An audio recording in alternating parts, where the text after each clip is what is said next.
We run a chain of early education centers in a joint venture with Eaton House, which is based out of Singapore. We run about 50 early education centers, which are modeled around what you'd see in this part of the world, which are really child-centric preschools, which are experiential-based and holistic-based.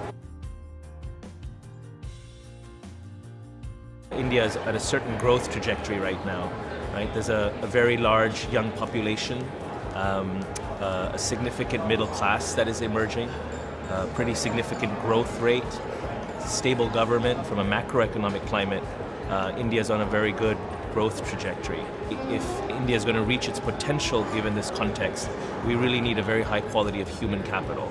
And so education is very, very fundamental to developing young people, and whether organizations or the country as a whole is going to reach its potential is really going to be based on the quality of human capital that we develop.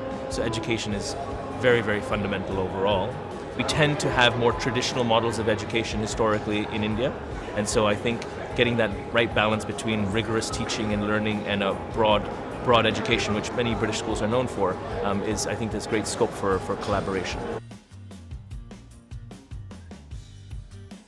In early education, we're Reggio Emilia inspired in terms of the philosophy of education, and it's a curriculum we've developed in our joint venture. It does follow kind of an inquiry method of education, so some similarities to a framework that an IB PYP would use. And as we look forward in India, there's state board curriculum, there's local curriculums which are called ICSE and CBSE. And there's also international curriculums. Obviously, IGCSEs are becoming increasingly popular. I'm a big believer in having both a rigorous teaching and learning experience, as well as a holistic, broad-minded, what we call 21st century education, things like critical thinking, creativity, collaboration. I think getting that balance, along with the focused character development and having a positive education experience, I think if we can get those things right, I think that'll serve children and young people much, much better. Boys' education, girls' education, they both are obviously fundamentally important. I think we need to make a real effort to make sure that there's equal opportunity for both boys and girls throughout the years. And sometimes you do see girls dropping out slightly earlier in schools in India, not in the international school context, but in the more traditional context, in the rural school context. And so that's certainly something I think that's very important for us to focus on. I do think there's some interesting opportunities across Southeast Asia. Malaysia, as many other countries, have been hit by lower oil prices, and they are making efforts to try and develop new industries or push further new industries. And the Malaysian government's fairly well known for trying to push such initiatives together in kind of PPP, public-private partnerships. And so hopefully we'll start to see some of that rebound of the macroeconomy.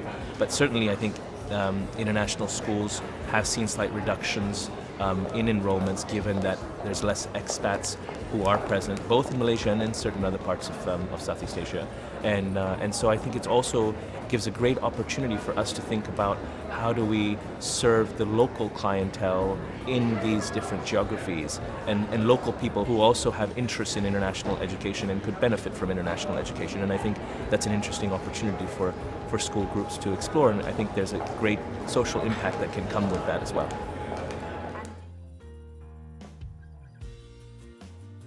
I think there's a great role to try and connect K-12 education with the real world as well, so that young people really know why they're learning what they're learning at each stage of their learning.